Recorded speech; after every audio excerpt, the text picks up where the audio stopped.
In the distance, troops are systematically clearing Bharain of its protesters. On this roadway, one man is determined to resist. His defiance doesn't last long. The Bahraini authorities insist they're only using legitimate methods to stop the demonstrations. These images tell a different story. Viewing this clearly escalating crisis with a growing sense of alarm, the US Secretary of State is urging restraint. We would remind them of their humanitarian obligation to keep medical facilities open and to facilitate the treatment of the injured and to get back to the negotiating table.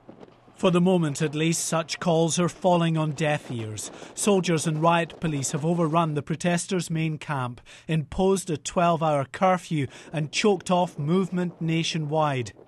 Tear gas and rubber bullets were fired as they moved into the camp.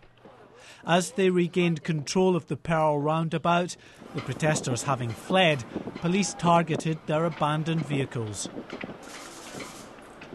As the day wore on, the hospitals filled up, although staff claimed some ambulances had been prevented from arriving. Bahrain television denied that account and for its part claimed several police officers were killed or injured in the operation.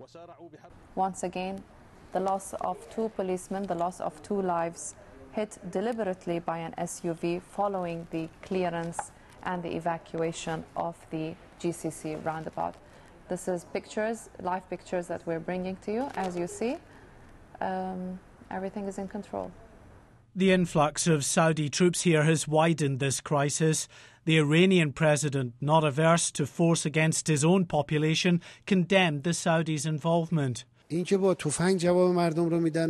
Their response to their people is with rifles, machine guns and helicopters, with shells and tanks.